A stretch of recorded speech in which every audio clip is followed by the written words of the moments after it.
오늘 말씀의 제목은 이렇습니다. 한번 따라 하실까요? 감사를 명령하시는 하나님. 무엇을 명령하신다고요? 감사를 명령하시는 하나님. 이런 제목으로 말씀의 은혜를 나누기를 원합니다. 감사에 대한 주제를 가지고 이런 질문을 시작합니다. 감사는 내가 해도 좋고 안 해도 좋은 선택사항인가? 선택사항인가? 아니면 감사는 명령인가? 반드시 해야 될 하나님의 명령인가? 선택사항은요, 해도 좋고 안 해도 좋기 때문에 결과에 대해서 별로 우리가 연연할 필요가 없습니다. 그러나 명령은 다릅니다. 명령은 하나님의 주권을 가지고 명령하셨기 때문에 명령은 순종하면 순종의 열매가 있지만 명령은 불순종을 하면 불순종의 대가가 있기 때문에 그렇습니다. 지난 월요일부터 금요일까지 특별 새벽 예배 동안에 감사에 대한 말씀을 나눴습니다. 이 감사의 말씀을 통하여 하나님의 심정을 느끼는 거죠. 전 여러분에게 하나님의 말씀에 선포하시는 심정을 품고 하나님의 마음을 선포하기를 원합니다. 왜냐하면 이 세상의 삶을 살아가면서 우리는 머리로 살아가지 않거든요. 머리로 믿는 신앙은요, 알기는 하지만 삶이 없다는 것이죠.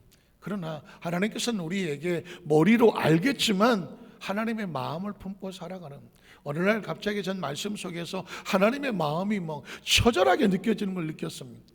강단의 메신저는 무엇을 선포하는가? 하나님에 대한 지식과 정보를 제공하기도 하겠지만 그러나 하나님의 마음, 하나님의 심정이었습니다.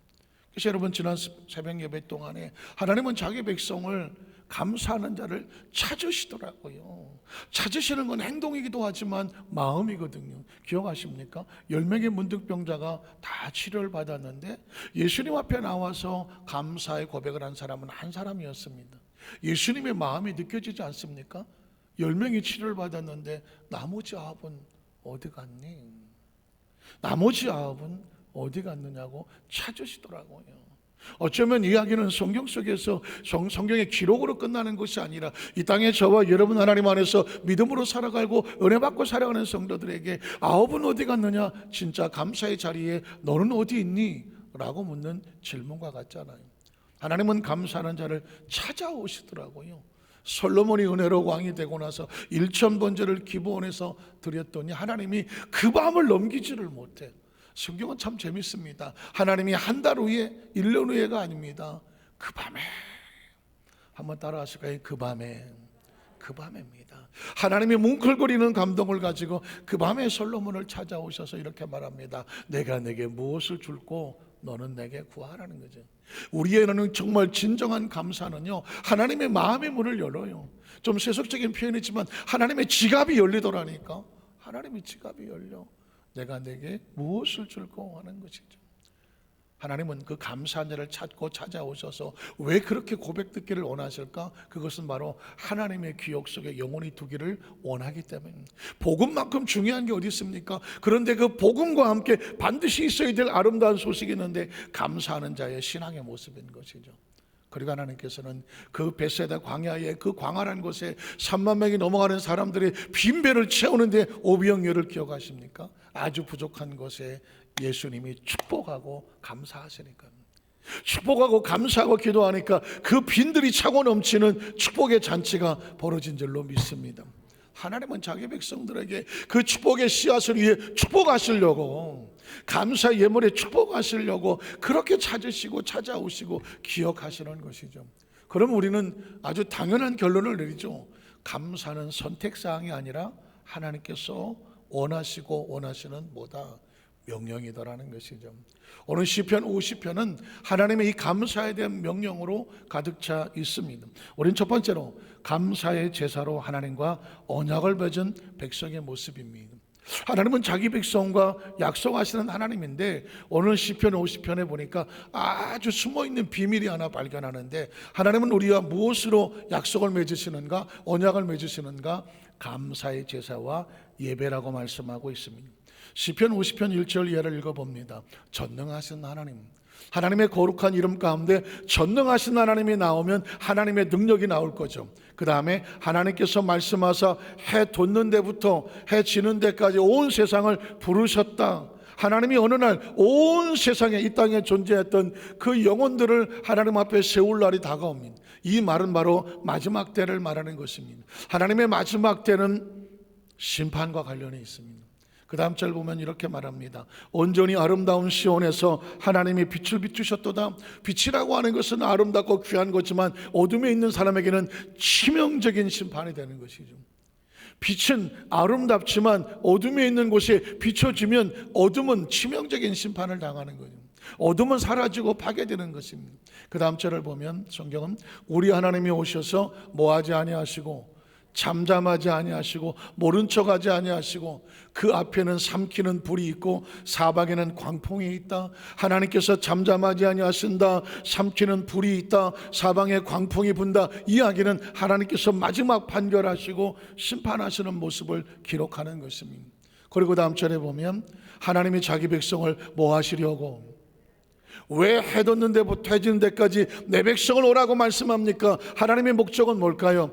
판결을 하신다는 것입니다. 판결을 하시려고 위로 하늘과 아래 땅에 선포하여 모든 곳에 선포하여 그 다음 절에 보면 이르시되 나의 성도들을, 하나님의 백성들을 어디로 모이게 하라? 내 앞에 모이게 하라. 그리고 아주 중요한 말이 나옵니다. 그들은 나와 뭐로 언약을 맺었습니까? 제사로. 구약시대 제사는 하나님께 드려지는 감사의 예배 행위를 말했습니다. 그러니까 제사로 나와 언약한 이들이라는 것은 뭐냐면 오늘날 시대에서 하나님은 자기 백성과 예배로 언약을 맺은 백성입니다. 예배로 언약을 맺은 백성 기억하십니까? 오늘 이 소중한 시간에 전 세계 지금 어젠가 그제보로 80억이 넘었다고 하더라고요. 70억 그런데 75억 되더니 이제는 80억이 넘었습니다. 80억이 넘는 사람들이 다 하나님 앞에 나와서 예배를 드리나요? 예배 드리지 않습니다. 하나님과 언약을 맺은 백성은 30억 정도 이렇게 말하고 있습니다. 그러나 그들 모두는 왜 예배를 드립니까? 예배는 하나님과 무엇을 맺었다고요?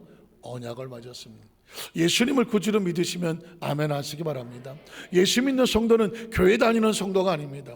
예수 믿는 성도는 성경 좀 읽었다는 성도가 아닙니다. 저와 여러분의 마음속에 자신의 셀프 이미지네이션, 아니 아이덴티피케이션, 정체성을 가지려고 하면 나는 누구다? 하나님과 예배로 무엇을 맺었다?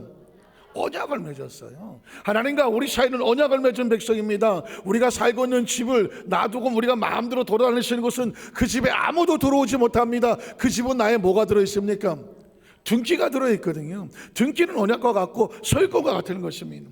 이 땅의 삶을 살더라도 우리가 예수님 안에 살면서 사는 동안에 아니 이 땅에 떠난다고 해도 전혀 두려울 것이 없는 것은 뭐냐면 하나님의 나라에 등기가 있다니까. 누가 예수님께서 예비하신 집이 있고 이 땅에 사는 동안 하나님의 약속 안에 있으며 이 세상을 떠나도 우리 하나님 안에 영원한 영생이 있던 것을 믿으시기를 주님의 이름으로 축원합니다. 성경은 창세부터 계시록까지 언약이라는 것이 얼마나 중요한지 모릅니다. 저는 성경을 펼치면 온통 언약만 보입니다. 하나님께서 그렇게 많이 말씀하신 줄 몰랐어요. 창세부터 계시록까지 약속한 내 백성, 내 언약의 백성, 내가 너에게 약속했잖아. 내가 약속대로 임할 것이며 약속되게 줄 것이며 하나님은 자기 백성들에게 반드시 기억하라. 언약. 약속은 보이지 않습니다. 약속은 보이지 않으나 그 약속의 두 사람의 관계는 누구도 깰 수가 없는 것입니다. 예수를 구주로 믿는다는 건 바로 하나님과 언약된 백성인 것입니다. 하나님께 나와 제사하고 예배를 드린다는 것은 바로 언약의 백성이 언약의 하나님을 찾고 나와서 언약 맺음을 확인하는 시간입니다. 믿으십니까? 하나님께서 너희가 내게 나와서 단을 쌓고 내게 제사하고 예배하면 내가 거기에 강림해서 내게 복을 주고 그랬습니다. 예배는 이런 하나님의 약속이 기록되어 있는 것이기 때문에 자기 백성들이 구약시대에서도 열째 동안 안심히 일하다가도 일일째 되는 날은 하나님께 나와서 제사와 예물을 드렸습니다. 뭘까요? 하나님과 우리 사이에 약속 맺은 백성인 것을 확인하고 고백하는 것이기 때문입니다. 성경은 계속 이어져 나갑니다. 그 다음 절에 보면 하늘이 그의 공의를 선포하고, 공의는 정의를 말하는 것입니다. 하나님 그는 뭐 하시는 분입니까? 심판장이라고 말하고 있습니다. 심판장. 들어보셨습니까? 우리 하나님은 좋으신 하나님, 인애롭고 자비하시며 오래 참으시고 긍휼히 여겨주시는 좋으신 하나님이지만, 그러나 하나님께서는 그 좋으심이라는 것이 그냥 불의한 자에게도 아닙니다. 하나님은 자기 백성들에게 공의와 정의로 말씀하시는데 심판이란 아주 중요한 것입니다. 만약에 심판이 없으면 무질서고 엉망진창이 됩니다. 혹시 축구에 관심 있으신 분은 내일 새벽에 2022년 카타르 월드컵 4년 동안 기다렸던 월드컵 개막식이 시작이 되어집니다. 이제 한 달 동안은 잠자기는 틀렸다. 축구 매니아들은 이제 월드컵만 오기를 4년 동안 기다리고 이제 드디어 내일 새벽부터 개막을 한다니까 이제 잠을 포기하고 그 월드컵 하는 한 달 동안에는 잠을 안 자고 축구만 보겠다. 이렇게 지금 매니아들은 작정합니다. 한 달 동안 잠을 못 잔다고 해서 아이고 난 죽었네 하는 사람 아무도 없습니다. 그 월드컵 경기 하나하나 보기 위해서 그들은 희생해 가면서 그 시간을 경기를 보려고 합니다. 여러분, 전 세계의 월드컵, 전 세계 사람들이 그들 바라보는 그 경기고 거기에 제일 중요한 게 뭘까요? 심판입니다. 여러분, 혹시 다른 경기도 다 마찬가지지만 축구라고 하는 것은 네모난 박스에 110m, 50m 정도의 사이즈를 놓고 가운데 라인을 거서 하프라인이라고 말하고 양쪽에 골대를 세우고 망을 치우고 골키퍼가 있고 11명이 뛴단 말이죠. 우리는 12명 뛸래요? 할 수 없습니다. 공이 바깥으로 나가면 아웃이라고 말하고 사이드아웃으로 라인으로 나가면 드로잉을 하고 엔드라인 나가면 우리 편에서 하는 것 같으면 코너킥도 하고 골키퍼 외에는 손을 쓸 수가 없고 만약에 손을 쓰면 우리 교회 성도는 절대 축구도 모르고 농구도 모르고 아무것도 생각 관심이 없어. 오로지 기도와 전도와 말씀과 선교만. 난 이런 성도를 본 적이 없어. 그래서 여러분은 전혀 세상에 관심 두지 마. 세상에 대한 돌아가는 얘기는 제가 다 해드릴 테니까요. 그러니까 제가 세상은 또 많이 알아요. 그러니까 제가 다 말씀드리는 가요도 말씀드리고 방송도 말씀드리고 정치는 얘기 안 하고 어쨌든 이런 규정이 있는데 이것들을 잘 지켜나가기 위해서 지키나 안 지키나 심판이 세 사람이나 있으면 선심 주심해서 보고 또 혹시 모르니까 대기심도 있고 요즘은 또 VR이라고 해서 심판이 보지 못하는 걸 비디오로 또 리플레이를 해갖고 그냥 정확하게 보려고 애를 씁니다. 왜 그럴까요? 심판이 중요하기 때문입니다. 규정을 지키는지 안 지키는지 약속이 중요하기 때문입니다. 여러분 보십시오. 인생의 삶은 우리가 한 100년 정도 게임을 뛰는 것과 같습니다. 저는 우리 교회 성도들 100년이라 그러면 얼마나 못마땅한 표정을 지고 있는지는 짧다는 거죠. 짧다. 알았으면 150년 해야 조금 이제 성가대도 웃음이 나오기 시작하는 거예요. 우리 성도들 오래 사셔야 돼요. 하여튼간 오래 사셔야 돼요. 그런데 어쨌든 150년 정도 산다고 치고 150년 열심히 게임하는 겁니다. 근데 이 사람이 게임을 하면서 잘 살았는지 안 살았는지를 누가 심판을 봐줘야 되잖아요. 누가 심판 봅니까? 하나님이 심판을 보겠다는 것입니다. 하나님 백성들은 하나님과 감사로 제사로 연약을 맺었으니 우리가 사는 것은 그 약속을 지키며 살아가면 되는 것입니다. 하나님은 약속을 지킨다 안 지키니 그걸 확인하고 약속을 지키는 자는 약속의 순종에 대한 하나님의 열매를 맺게 하시는 것이고 약속을 지키지 않으면 하나님께서 네가 약속을 지키지 않으면 안 되지 깨우쳐 알게 하시는 것입니다. 그건 시합을 뛸 동안만 관계가 있는 것이고 시합을 마치면 그 다음에 뭘까요? 판결이 나오는 것입니다. 이 게임을 이겼는지 졌는지 어떻게든지. 그래서 하나님께서 마지막 날 그렇게 판결하시겠다고 말씀하는 것입니다. 두 번째로 감사의 제사를 순종하면 하나님께서 영화로우심을 받으신다고 말합니다. 참 신기한 것은 감사를 왜 찾으시고 원하시고 그리고 감사를 가슴에 새기시고 감사에 축복하시는가? 하나님께서는 감사하는 자를 통하여 무엇을 받으신다? 영광을 받으시고 영화로우심을 받으신다는 것입니다. 그 10명의 문둥병자가 다 치료를 받았고 그 중에 한 명만 예수님 앞에 돌아왔을 때 예수님께서 이렇게 말합니다. 나머지 9은 어디 가서 한 명만 돌아와서 하나님께 영광을 돌렸느냐라고 물었습니다. 여러분, 감사 제사는요 우리가 하나님의 마음을 뜨겁게 하고 감동시키는 영광을 돌리는 것입니다. 한번 성경을 찾아볼까요? 7절에 보니까 내 백성아 들을지어다 내가 말하리라 이스라엘아 내가 내게 증언하리라 나는 하나님 곧 누구의 하나님이다? 너의 하나님이다. 여러분 하나님을 믿으십니까? 하나님을 인식하십니까? 하나님이 어떤 분인지 아십니까? 저는 최근에 이렇게 수십 년을 예수를 믿고 수십 년을 하나님의 종이라고 하고 수십 년을 하나님 말씀을 선포하고 오다가 최근에 내가 하나님이라는 거대한 이름 앞에 그냥 점령을 당하고 거기에 막 엄청난 세계 속으로 빨려 들어가는데 감당할 수가 없는 은혜를 얻었어요. 하나님이란 존재는 제가 딱 책상에 앉아서 보니까 우주는 하나님 앞에 앞마당과 같은 거예요. 우주가 자만히 커도 앞마당과 같은 것이고, 수많은 별들은 정원의 꽃과 같은 것이고, 그곳에 지구에 떠다니는 별을 하나 두시고, 그곳에 땅이 있고 물이 있게 하시고, 그곳에 사람이 살 수 있도록 생명을 부어 주시고, 그곳에 앉아 하나님 주셨어요. 근데 이 모든 것들이 누구의 손 안에 있습니까? 확실합니까? 확실합니까? 우리가 조금만 지능을 가지고 있으면 우리가 존재하는 이 살고 있는 것은 지구 때문이고, 지구는 우주 때문이고, 우주가 존재하는 것은 우주를 다스리는 하나님 때문이잖아요.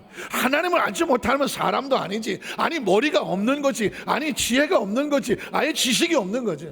그냥 태어나서 그냥 짐승들과 상관없이 그냥 먹다가 열심히 살다가 한 줌의 흙으로 사라지는 거지. 아주 조금만 사고할 수 있다면, 조금만 사색할 수 있다면, 조금만 숙고할 수 있다면, 조금만 이 세상에 지식과 정보가 있다고 하면 우리라고 하는 존재는 하나님이란 존재가 없으면 존재가 안 되는 거지.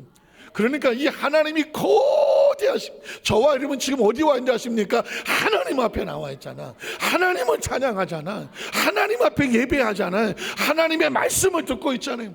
저는 그래서 제 책상에 앉아 하나님, 그 전능하신 하나님이 우리 가운데 충만하게 하심을 감사합니다. 그 전지하신 하나님 우리 가운데 충만하게 하심을 감사합니다. 그 거룩한 성호를 찬양하게 하심을 감사합니다. 그 거룩한 성호 앞에 예수를 믿음으로 하나님의 자녀되는 권세를 주시게 하심을 감사합니다. 우리가 누구입니까? 하나님의 자녀입니다. 우리가 누구입니까? 하나님을 아버지라 부른 하나님의 자녀들입니다. 우리가 누구입니까? 하나님을 아버지로 삼았습니다. 그 전능하신 하나님께서 우리로 살게 하시라고 우주라는 정원을 주시고, 그 지구라는 꽃을 주시고, 그 안에 우리로 이 땅의 삶을 살게 하신 그 하나님 말씀합니다. 넌 잊어버리지 마. 내가 너의 하나님이야. 내가 너의 하나님이야. 내가 너의 하나님이야. 하나님이라는 존재를 알게 되면, 하나님이 우리 하나님이라는 사실만 알게 되면 그 벅찬 감동은 이루 말할 수가 없다니까. 우리가 왜 두려워합니까? 왜 절망합니까? 낙심합니까? 하나님의 인식이 안 되잖아. 하나님이 뭐야? 하나님이 뭐야? 하나님을 모르면 이 세상은 절망과 좌절입니다. 그러나 하나님 하나만 알면, 하나님 하나만 정확하게 인식을 하면 이 세상은 아무것도 아닙니다. 왜냐하면 하나님이 내가 너의 하나님이라고 말씀했으니, 나의 문제는 하나님의 문제고, 나의 절망은 하나님의 희망으로 바꿀 것이고, 나의 상처 하나님이 회복을 시킬 것이고, 내 사정과 아픔은 하나님이 알고 계시니, 하나님을 아버지든 하나님 백성은 두려워하지 않는다. 절망하지 마라. 낙심하지 마라. 제가 살아보니까 가장 부모로서 힘든 것은 자식이 인상 쓰고 앉아있는 것, 자식이 죽는 소리 하는 것, 자식이 절망하는 것, 자식이 힘들어가는 거더라고. 다른 건 다 참을 인내심이 있는데 자식이 어디 구석에 처박혀갖고 왜 그래요? 그때 뭐라 그래? 야 시끼야, 네가 엄마가 없냐 아버지가 없냐 이 시끼야. 그런 소리 해보셨습니까? 가장 힘든 게 그런 거더라고. 하나님이 자기 백성을, 내가 너의 하나님이잖아. 내가 너의 하나님인데 넌 도대체 무엇 때문에 절망하냐? 넌 무엇 때문에 낙심하냐? 무엇 때문에 좌절하냐? 하나님을 믿기는 믿냐? 이게 하나님이잖아. 이게 하나님. 저와 여러분이 수십 년을 믿어온 하나님, 오늘 선포되는 하나님, 하나님께서 무시 말하잖아. 내가 너의 하나님이야. 하나님이라니까. 그러면 저와 여러분의 하나님이란 이름 앞에 거대하게 압도를 당하고 그분이 나를 붙잡고 안고 가시면 어떻게 되는 거예요? 그분이 이끌어 가시는 거죠. 하나님은 그래서 끊임없이, 하나님 말씀은 뭘까요? 하나님이 하나님이다. 이 성경의 창세부터 계시록까지 우리에게 도대체 여기서 무슨 비결을 발견하기 원합니까? 하나님이 하나님이다. 그것만 발견하면 우리의 삶의 모든 삶을 살아가면서 상황 가운데 모든 문제 앞에서 우리가 절망할 이유는 하나님이 없어. 하나님이 하나님 되시면 되는 거예요. 오늘 성경은 말합니다. 그 하나님이 너의 하나님이라고 말하잖아요.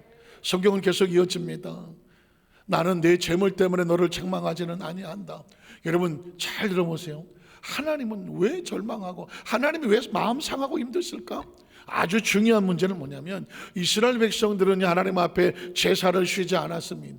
24시간 4시간 성막에 등불을 켜놓고 늘 끊임없이 아침, 점심, 저녁 하루에 3번을 예배를 드렸습니다.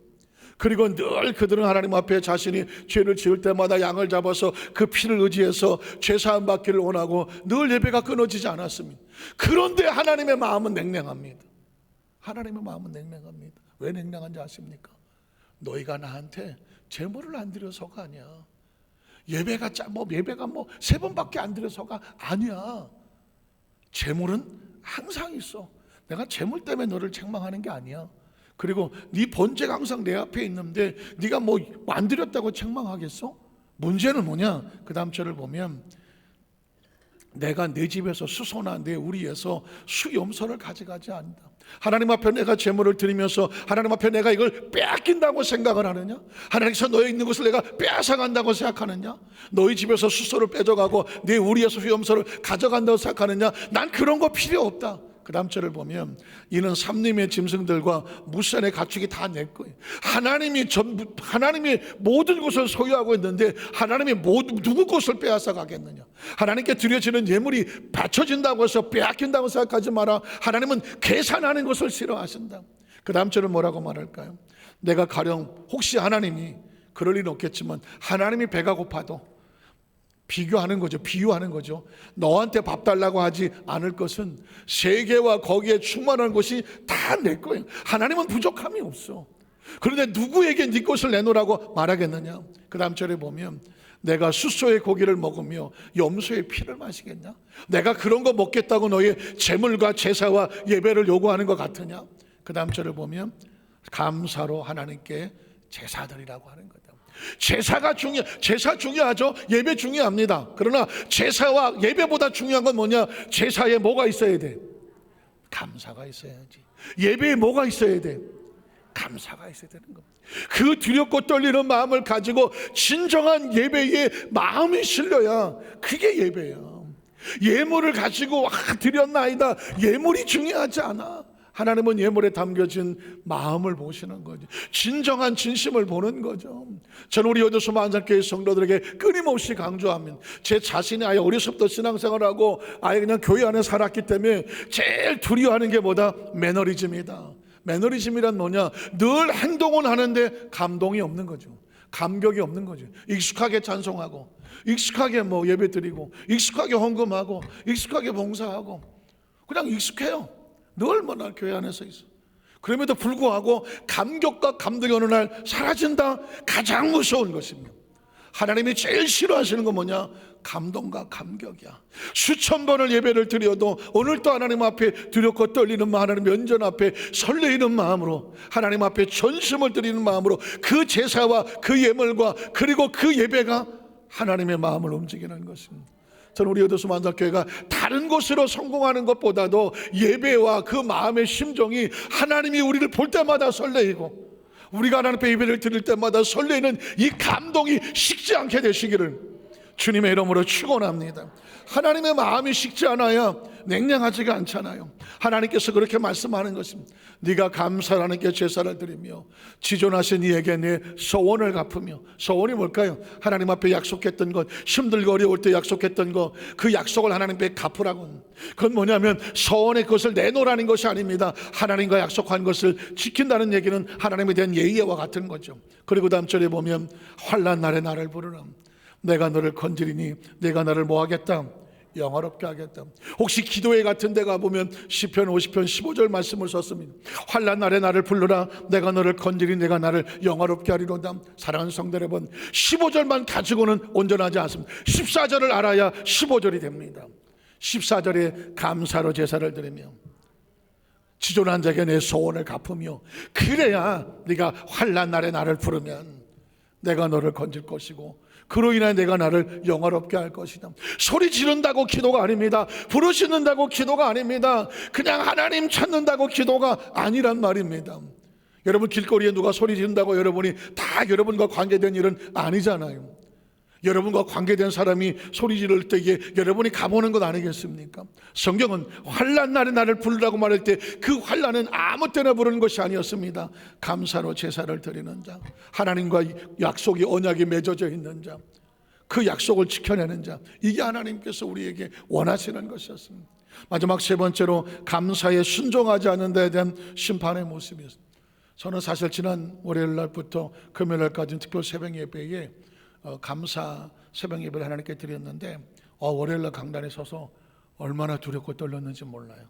이유가 뭐냐면 주일 설교까지 돼가서 준비가 다 돼 있었거든요. 주일 설교를 제가 알거든요. 그래서 감사는 하나님 앞에 영화로움이 되지만 감사를 상실하면 모든 걸 잃어버린다는 걸 알았거든요. 기억하십시오. 하나님과 우리는 감사로 제사를 약속을 맺었기 때문에, 약속이란 뭐냐? 감사의 제사가 있으면 약속이 이행이 되는 거지만 감사를 상실하면, 약속이 깨지면 그 안에 나머지 보장도 다 날아가는 거거든요. 사실은 감사에 대한 영화로움도 있지만 감사가 깨지는 것에 대한 두려움이 있는 거예요. 저는 강단에 올라오면서 우리 에베소 만달교회 성도들이, 하나님, 우리 교회 성도들은요 감사하는 성도입니다. 이 2022년 특별 새벽 감사 예배에 저는 생각하기 그랬어요. 이 강단이, 이 성전이 미어 터지도록 성도들이 와서 그 감사의 찬양이 불과 30분짜리 새벽 예배지만 하나님 앞에 전심으로 올라가기를 정말 간절히 원했어요. 정말 간절히 원했어요. 전 성도들에게 나와라 마라 이런 얘기 잘 안 하고요. 왜냐하면 어느 날 보니까 마음 없이 하는 것은 다 형식이더라고. 형식으로 하는 것들은 아무런 관심이 없는 건. 저는 제가 아까도 말씀드렸죠. 어려서부터 신앙생활을 그냥 교회 안에서 자랐기 때문에 그냥 자동이었어요. 저는 교회가 더 좋았고 교회에서 살았어요. 그런데 어느 날 그랬습니다. 하나님께서 마음에 없는 만남은 관심이 없으시더라고요. 마음에 없는 예배는 관심이 없어. 저는 제 자신을 책찍질합니다. 지금까지도 34, 5년 목회를 하고 있어요. 강단에 설교를 하고 있습니다. 저는 제 자신을 뭘 책찍질 할까요? 감사를 잃어버리지 마라. 감동을 잃어버리지 마라. 감격을 잃어버리지 마라. 절대로 하나님 앞에 뻔하게 행동하지 마라. 그래서 저는 설교가 절실한 거예요. 기도가 절실한 거예요. 찬양이 절실한 거예요. 그리고 우리 성도들이 절대로 하나님 앞에서 뻔하게 신앙생활 하기를 원하지 않기를 간절히 원하는 거예요. 수십 년을 신앙생활하고 마지막에 꽝 소리 듣고 싶지 않은 거예요. 끝까지 매 순간이 하나님의 마음의 가슴 속에 내가 그 사람의 눈물을 알지, 내가 그 사람의 감격과 감동을 알지, 하나님의 기억 속에 있기를 원하는 거예요. 왜냐하면 감사를 상실한, 감사를 잃어버린 그 사람을 향한 하나님의 처절한 아픔이 고백이기 때문에 그렇습니다.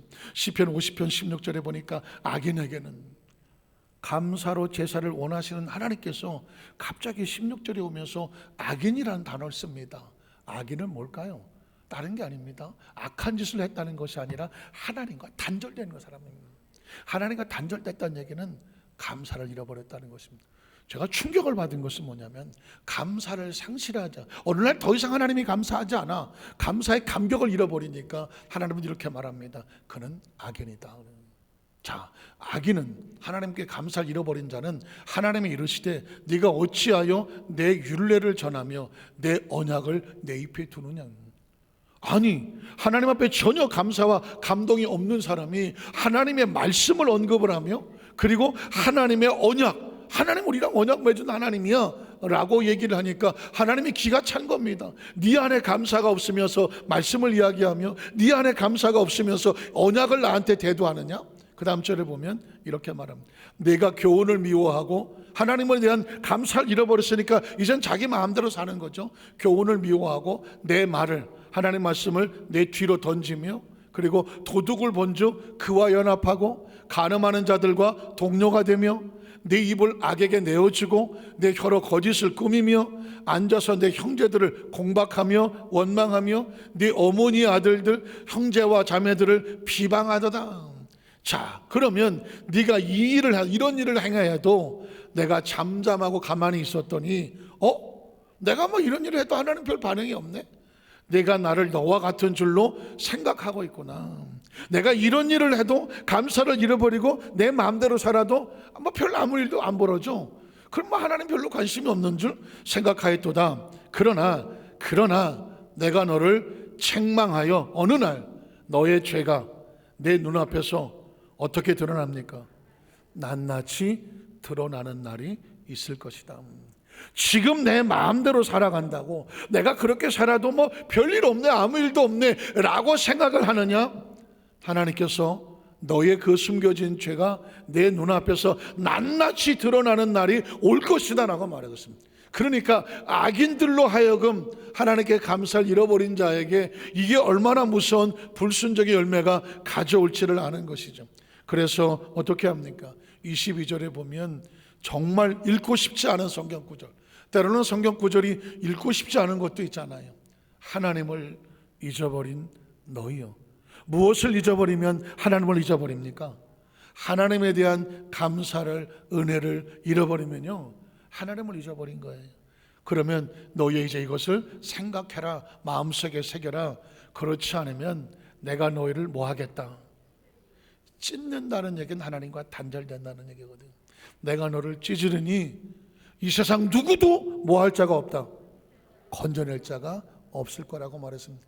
이걸 어떻게 있습니까? 어마어마한 거. 최근에 보니까 지금 뭐 북한도 그렇고 미국도 그렇고 강력함을 자랑하더라고요. 여러분 아시는 것처럼 지금 엊그저께 북한에서 ICBM이라고 하는 대륙간 탄도탄, 북한에서 쏜 것이 미국 본토로 날아갈 만한 그런 미국 대륙간 탄도탄 미사일을 개발해서 성공리에 뭐 쏘았다라고 계속 시위를 하고 있죠. 한국과 미국과 일본이 서로 공조해서 군사훈련을 하니까 우리도 이런 힘이 있다, 조금만 여차하면 우리 ICBM 쏠 수 있다, 거기에 핵탄도 장착할 수 있다, 이런 얘기를 했단 말이죠. 자, 그러자마자 어제 뉴스에 보니까 랜서라고 하는, 랜서가 드디어 한반도에 입성했다라는 걸 들어오더라고요. 처음에 오래간만에 듣는 단어로서 랜서가 뭐지? 랜서? 해갖고 제가 찾아봤더니 B1B라고 하는 미국의 전략 폭격기를 말하는 거죠. 이 B1B라고 하는 전략 폭격기는 뭐 아시는 것처럼 히로시마 나가사키에 원자폭탄 딱 2개, 또 오래전에 1940 몇 년 오전 뒤 그 원자폭탄 2개로 일본이 바짝 손을 들었던 그런 건데, 지금 2022년이잖아요. 그 이후에 어마어마한 수소폭탄, 원자폭탄은 게임도 안 되는 거예요. 원자폭탄이 아니라 수소폭탄을 24개, 34개까지 실을 수 있는 그 비행기, 전략 폭격기가, 이게 B1B라고 말하고 랜서라고 말하는 건데, 이 비행기가 한반도에 올라온 것입니다. 한방이야. 그 전략 폭격기가 이게 또 스텔스 기능이 있어서 북한의 레이더로 아무리 이걸 미리 사전에 감지할 수가 없다는 얘기입니다. 미국이 왜 이걸 보냅니까? 북한이 뭐 아무리 ICBM 어쩌고 해도 이 B1B라고 하는 랜서라는 전략 폭격기가 수소폭탄 한 30개 치고 들어가 갖고 몇 개만 떨어뜨려도 그냥 지구상에서 없어지는 게 북한이거든요. 우리가 이런 막강한 힘이 있으니까 까불지 마라, 이런 얘기거든요. 그래서 오히려 북한이 계속 저러니까 내가 아예 이 랜서라는 비행기를 한반도에 그냥 상주시키겠다, 이런 얘기까지 나올 정도거든요. 그러니까 지금은 우리가 상상이 안 되는 ICBM, 무슨 전략 폭격기, 뭐 랜서, 이런 것들이 막 공중을 날아다니는 세대거든요. 근데 가만히 생각하니까 ICBM이 터져도 그래도 살지 않을까? 수소폭탄 몇 개 터뜨려도 그래도 사는 사람이 생기지 않을까? 여러분, 하나님이 찢어놓으면 하나도 못 산다고 말해서, 이건 사실은 아무것도 아닌 거죠. 성경이 두려운 것은 뭐냐면 하나님이 찢으면 건질 자가 없다는 것입니다. 그러니까 어느 날부터인가 우리 신앙생활에서 가장 두려워할 것은 뭐냐면, 처음부터 은혜를 잃어버린 사람은 없습니다. 어느 날 세월이 지나고 점점 뭐 살다 보니 감격과 감동을 상실하고 뭐 그런 거지 뭐 하면서 하나님과 우리 사이가 그냥 대면하다고 할까요? 그냥 뭐 그럴 수도 있고 그냥 뭐 예배 드리러 가는 거지, 뭐 기도하는 거지, 뭐 아마 봉사를 했는데 뭐 특별한 뭐 기대가 있나? 이게 무서운 것입니다. 이게 무서운. 제가 그 전에 어떤 시골 원님이 목이 좀 꺾여진 그런 이야기를 한번 여러분에게 한 적이 있었는데, 그 이야기는 사실상 저와 여러분 신앙생활하면서 평생 가슴에 두셔야 될, 우리가 마지막 이 지구를 떠날 때까지는 새겨야 된다. 시골 원님이 어쩌다가 보니까 자다 일어났는데 목이 옆으로 꺾어졌는데 도무지 필 수가 없는 상황이 되어버렸습니다. 그러니 뭐 동네 의원들 용화단 사람들을 다 찾아다가 고쳐달라고 말했는데 이건 도무지 고칠 수가 없는 상황이었습니다. 큰일 났습니다. 원님이 매일 날아다녀야 되는데 목이 꺾여져서 이러고 다니는. 근데 마침 어떤 정말 명의가 아주 영원한 의관 하나가 그 마을에 잠시 머물렀다는 소식을 듣게 됩니다. 이 소식이 원님에게 전해지죠. 당장 좀 오라고 그래라. 그래서 그 명의가 원님 앞에 서게 됩니다. 그러니까 원님이 뭐라고 말합니까? 아주 최대한 공손하. 이보시오, 내가 어쩌다 이렇게 목이 꺾여갖고 불편하게 되었으니 나를 좀 고쳐주시오. 겸손하게 말하죠. 그랬더니 그 명의가 말하기를, 제가 보니까 한 10번, 열흘 정도 제가 침을 놔드리면 아마 원님의 목이 돌아오실 수 있을 겁니다. 그렇게만 해주면 내가 만냥을 드리겠소, 만냥. 그러니까는 어쨌든 제가 최선을 다해보겠습니다. 그래갖고 이제 그날부터 이 명의가 원님의 목에 침을 놓기 시작합니다. 하루 침을 놨더니 조금 돌아오는 것 같았어. 이틀째 침을 놨더니 조금 더 돌아오는 것 같았어. 3일, 4일, 5일쯤 노니까 한 반쯤 돌아온 것 같았어요. 반쯤 돌아오니까 살만해지죠. 원님이 의삭합니다. 나 괜히 만냥을 준다 그래갖고 5천냥만 준다 그럴 것 같다가 고민을 하기 시작을 합니다. 이걸 내가 어떻게 하면 이걸 좀 덜 주고 이걸 좀 빠져나가나 하다 6번째 보니까 조금 더 들어오고 조금 더 한 90% 돌아오니까 이런 생각이 듭니다. 이거 한 열흘 지나면 자동으로 난 거 아니야 이거? 저 돌팔이가 지금 나 10번 침 놔준다 그러고 만냥 받아가는 거 아니야? 이런 생각이 드니까 너무 아까운 생각이 드는 겁니다. 그래서 이제 9째 날 침을 딱 맞고 좀 돌아오니까 이보게, 내가 보니까 자네가 수고 참 많이 했는데 난 이제 다 난 것 같으네. 다 난 것 같으니까 우리가 계약하기를 10번 맞으면 내가 만냥을 준다 그랬지만 내가 뭐 다 막지 않아도 날 것 같으니까 그냥 1000냥만 줄 테니까 노자 돈으로 쓰게, 수고 많았네 하고 지금 1000냥만 주고 저 보내려고 하는 거거든. 그랬더니 그 명의가 아이고 감사하다고, 1000냥이 어디냐고. 그런데 원님, 제 침은 10번을 맞아야, 열흘을 맞아야 정상으로 돌아오지 9번 맞고 그만두시면 아마 내일 다시 꼬꾸라질 겁니다. 이러니까 원님이 생각하기를, 뭐라고? 내일 다시 꼬꾸라진다고? 그러면 안 되지. 그러면 알겠네 내일 한번 마지막 넣어주고 그러면 그러게 내일 내가 낳기만 하면 이놈의 새끼 그냥 다 쫓아버려야지, 이렇게 생각하고 이제 10번째 날 원님이 와갖고 이제 침을 10번째를 딱 놨습니다. 여러분 상상하시는 것대로 어떻게 됐을까요? 바로 꼬꾸라졌습니다. 바로 꼬꾸라졌습니다. 아니 이게 뭔가 이게 다 낫는다며 했더니 원님이 낳은 것은 제 침술도 있지만 처음에 그렇게 겸손하게 정말 낳게만 해주면 마음이 겸손하고 감사와 은혜가 있었기 때문에 나은 겁니다. 그런데 점점 목이 돌아오면서 보니까 원님의 표정이, 감사와 은혜는 다 사라지고 어디서 얼굴에 보니까는 그 표정이 없습니다. 제가 침을 놔서 목이 꼬꾸러진 것이 아니라 원님이 감사하지 못해서 그런 겁니다. 안녕히 계세요 하고 떠났다는 겁니다. 처음에 이야기는 뭐 그런 얘기도 있겠다, 그냥 조구처럼 들었습니다. 그런데 문득 이 원님의 이야기가 누구 얘기합니까? 이게 어느 날 우리 이야기인 거야. 우리가 처음에 얼마나 감사합니까? 근데 감사가 어느 날 갑자기 조금씩, 이거 원래 내가 이 정도밖에 대접을 못 받는 사람인가? 조금씩 뭔가 서운하기 시작하고 나중에는 이게 뭐야, 이게 뭐 꼭 감사할 일인가? 감사에 대한 감동을 잃어버리면 그 다음엔 여러분 신앙이 삭막해지기 시작하죠. 기도가 삭막해지고 찬양을 불러도 그냥 건성건성하고 예배를 가려고 해도